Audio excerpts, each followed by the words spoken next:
बच्चों हम लोग इस लेक्चर में ईथर का IUPAC नेमिंग सीखेंगे, which is also similar as that of haloalkane and nitroalkane. IUPAC system same है, थोड़ा सा कॉमन में अलग है। तो नेक्स्ट इज ईथर। ईथर में फंक्शनल ग्रुप जो है वो ऑक्सीजन का होता है और इसके दोनों साइड में कार्बन, ऑक्सीजन की 2 वैलेंसी कार्बन के द्वारा सेटिस्फाइड होती। तो इस कार्बन की जगह पे हमारे पास यहाँ जनरली एल्किल ग्रुप मौजूद होता है, जिसका फॉर्मूला है CnH2n+1। इधर भी एक एल्किल रहेगा और इधर भी एक एल्किल रहेगा, CnH2n+1 फॉर्मूले का। दोनों साइड में एल्किल रहेगा। तो एल्किल का सिंबलाइजेशन चूंकि R से करते हैं, तो हम लोग ईथर को जनरली इस सिंबल से रिप्रेजेंट करते हैं। तो ROR ये ईथर का सिंबल माना जाता है। अब ये दोनों एल्किल ग्रुप अगर एक जैसे हुए तो ईथर सिमेट्रिकल ईथर की कैटेगरी में आता है। अगर दोनों एल्किल ग्रुप एक जैसे हैं तो ईथर सिमेट्रिकल ईथर कहलाएगा, और दोनों एल्किल ग्रुप अगर आपस में एक दूसरे से अलग अलग हैं तो ईथर अनसिमेट्रिकल ईथर कहलाएगा। सिमेट्रिकल ईथर और अनसिमेट्रिकल ईथर, ईथर की 2 कैटेगरी हो जाती है। तो कॉमन नेमिंग का जो इसका है, कॉमन नेमिंग का जो फ्रेम है वो होता है, अगर दोनों ईथर दोनों एल्किल अगर एक जैसे हैं तो इसको आप दोनों एल्किल को मिला के एक साथ डाई एल्किल ईथर लिख लेते हैं।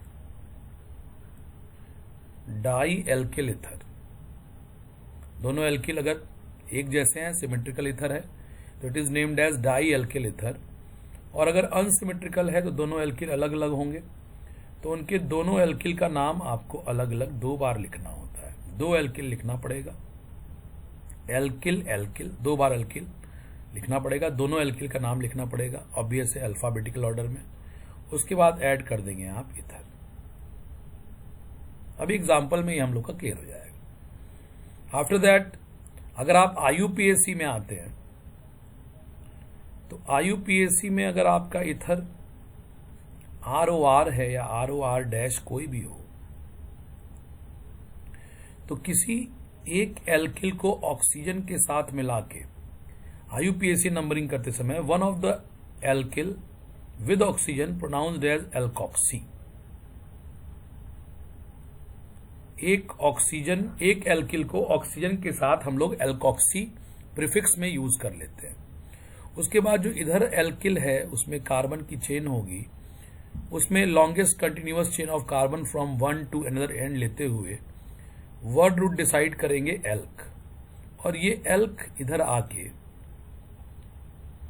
एल्केन जनरेट कर देगा। एल्कॉक्सी इस ग्रुप को बुला लिया, इधर से कार्बन की longest chain one end to another end देखते हुए प्रिंसिपल चेन देख के वर्ड रूट डिसाइड करके एल्क, और उसके आगे एन अगर सैचुरेटेड है तो पुटअप कर देंगे, और इसका IUPAC हो जाता है एल्कॉक्सी एल्केन। ये तो तब है जब सिमेट्रिकल ईथर है। सिमेट्रिकल ईथर में किसी भी एल्किल को आप ऑक्सीजन के साथ मिला के एल्कॉक्सी पुकार लीजिए और दूसरे वाले को एल्केन पुकार लीजिए। अगर अनसिमेट्रिकल ईथर है तो एल्कॉक्सी हमेशा छोटे वाले एल्किल के साथ बुलाया जाता है।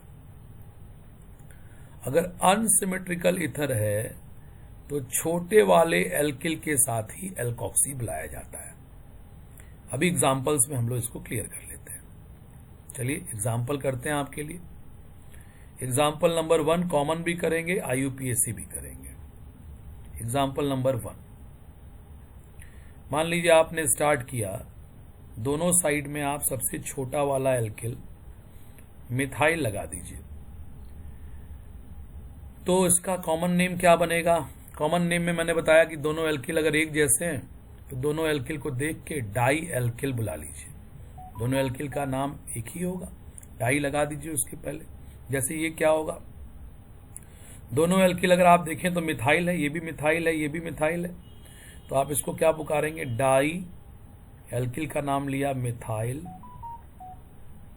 और इथर, इसका कॉमन नेम हो गया डाई मिथाइल इथर।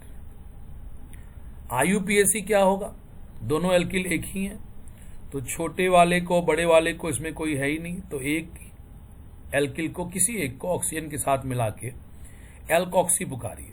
तो एक कार्बन का एल्कॉक्सी, एक कार्बन के लिए मैथ आता है, तो ये हो जाएगा मिथॉक्सी और ये हो जाएगा मीथेन। मिथॉक्सी मीथेन, इसका आईयूपीएसी हो जाएगा मिथॉक्सी मीथेन, मिथॉक्सी मीथेन। दूसरा लीजिए, एक और सिमेट्रिकल इथर ले आइए आप, CH3 CH2O CH2 CH3, मतलब आपने सिंपली दोनों साइड में इथाइल ग्रुप कर दिया, C2H5O C2H5, दोनों साइड में आपने इथाइल ग्रुप कर दिया, तो दोनों एल्किल अब इथाइल हो गया, तो इसका नाम हो जाएगा क्या, di ethyl ether, di ethyl ether, di ethyl ether इसका कॉमन नाम हो जाएगा। अब आईयूपीएसी करने चलेंगे, तो कार्बन को ऑक्सीजन के साथ मिला के आप क्या पुकारेंगे, दोनों एक ही जैसे हैं, दो कार्बन का एल्कॉक्सी क्या होना चाहिए, बिल्कुल आप क्या बता रहे होंगे, इथॉक्सी, और उसके बाद से इथेन, इथॉक्सी इथेन, ये इसका आईयूपीएसी हो जाएगा। चलिए और भी देखते हैं हम लोग आगे, और देखते हैं आगे, अगला एक देखते हैं। अगर आप तीसरा एग्जाम्पल लिखें और अब एक अनसिमेट्रिकल इथर ले लें, CH3O CH2 CH3, तो इसका कॉमन नेम क्या है, पहले दोनों एल्किल अलग अलग हो गए, तो पहले E फॉर इथाइल लिख लें, इथाइल, फिर M फॉर मिथाइल, मिथाइल और इथर, कंटिन्यूटी में यहां लिख दीजिए आप, इथाइल मिथाइल इथर। अब दोनों एल्किल अलग अलग, छोटे वाले को ऑक्सीजन के साथ मिलाइए, बड़े वाले को नहीं, छोटे वाले को ऑक्सीजन के साथ मिलाया तो एक कार्बन का एल्कॉक्सी बना, तो मिथॉक्सी,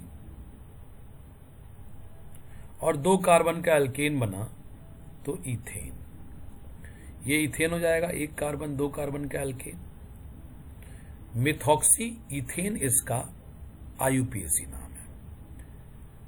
चौथा देखें हम लोग, मान लीजिए कंपाउंड आपके सामने हो गया CH3O CH2 CH2 CH3, एक ये ले लिया और एक और ले लेते हैं, CH3O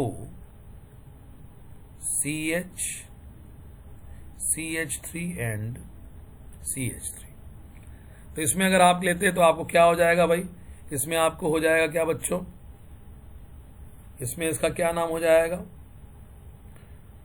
कॉमन नेम देखिए, ये नॉर्मल प्रोपिल है और मिथाइल, तो नॉर्मल प्रोपिल मिथाइल, पहले मिथाइल लिख दिया, मिथाइल, फिर एन प्रोपिल और फिर ether, methyl n propyl ether, methyl n propyl ether, methyl normal propyl, दोनों एल्किल अलग अलग थे तो मिथाइल नॉर्मल प्रोपिल इथर। अब आईयूपीएसी में छोटे वाले को ऑक्सीजन के साथ मिला लीजिए, बड़े वाले में longest continuous chain from one two other and, ये एल्केन हो गया, तो ये एल्कॉक्सी आ जाएगा मिथॉक्सी, और ये एल्केन प्रोपेन के कौन से नंबर कार्बन पे लगा है, पहले नंबर पे, तो इसका आईयूपीएसी हो जाएगा 1 मिथॉक्सी प्रोपेन।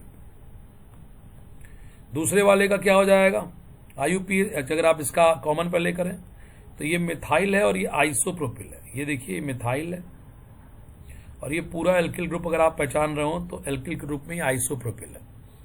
तो कॉमन नेम क्या हो जाएगा, आइसोप्रोपिल, पहले आई से आइसोप्रोपिल, फिर मिथाइल और ether, methyl isopropyl ether, sorry isopropyl methyl ether, ये इसका कॉमन नेम है। IUPAC क्या होगा भाई, ये आपका ऑक्सीजन के साथ कौन सा एल्किल मिलेगा बताइए, छोटा वाला जो एल्किल है। IUPAC में क्या होता है, एल्कॉक्सी एल्केन। तो ये छोटे वाले एल्किल को आपने ऑक्सीजन के साथ मिला के देखा तो ये नजर आया आपको एल्कॉक्सी के रूप में, दैट इज मिथॉक्सी। और एल्केन ये रहा, एल्केन में एक सिरे से दूसरा सिरा लॉन्गेस्ट कंटिन्यूअस चेन, 3 कार्बन की चेन और 1 2 3 2 नंबर पे मिथॉक्सी। तो इसका IUPAC हो गया बच्चों 2-मिथॉक्सी प्रोपेन। कॉमन नेमिंग 4 कार्बन के एल्किल तक आवश्यक होती है, उसके बाद तो IUPAC ही इसका मेन प्रमुख नाम होता है। इसे देखिए मैं आपके सामने एक और कंपाउंड देता हूं 4थे नंबर पे,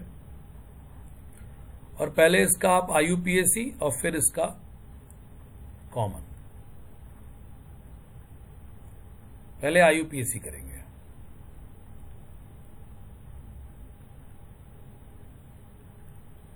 इस कंपाउंड को अगर हम लोग देखें तो IUPAC में देखिए इसका ये एल्कॉक्सी छोटा वाला हो गया। अब बड़े कार्बन का एल्केन 4 कार्बन का आ रहा है, इसमें लॉन्गेस्ट चेन आपको यहां से यहां ये जा रही है, और दूसरे नंबर पे लगा है आपका एल्कॉक्सी के रूप में इथॉक्सी। तो IUPAC इसका क्या हो गया, 2-इथॉक्सी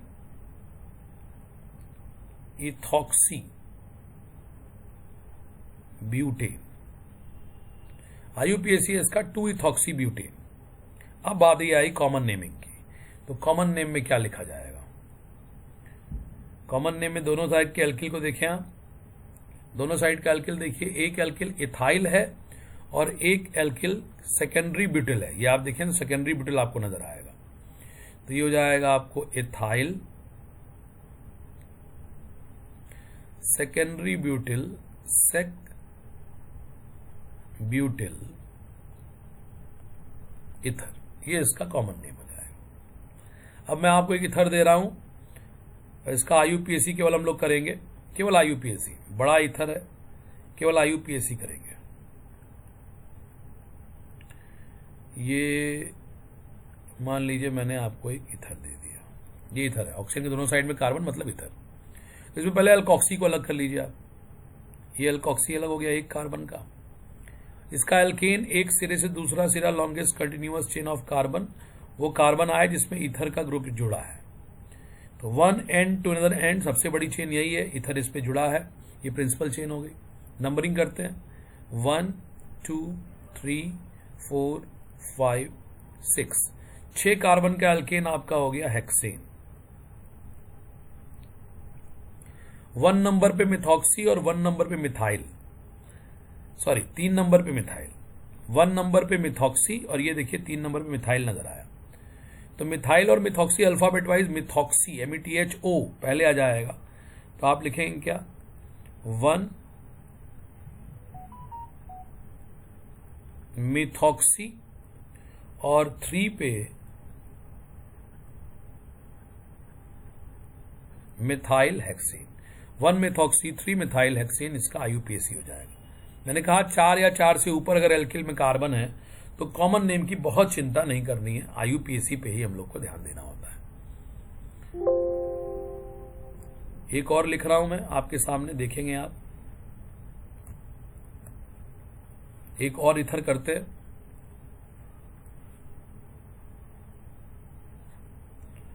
मान लीजिए एक बॉन्ड लाइन फॉर्मूले में मैंने आपको ऐसे एक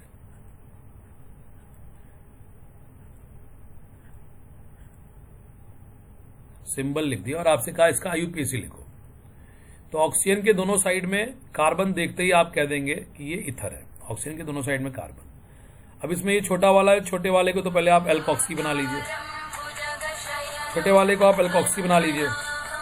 छोटे वाले को आपने एल्कोक्सी बनाया तो ये एक कार्बन का बन गया मिथॉक्सी।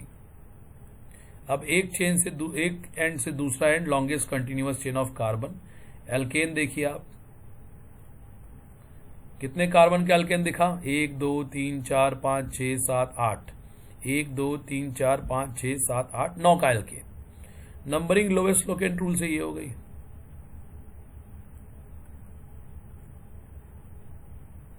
नाम क्या हो गया इसका बच्चों? 3-methoxy,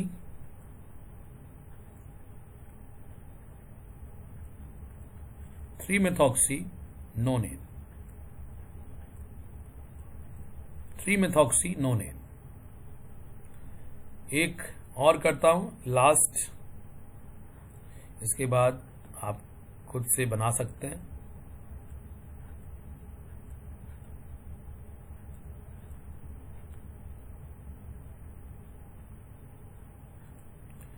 इसमें अगर आप देखेंगे तो ये इथर है, बिल्कुल सही है, और ये आपकी longest chain 1 to other end carbon की ये लॉन्गेस्ट चेन आ गई आपकी एक से दूसरे सिरे पे।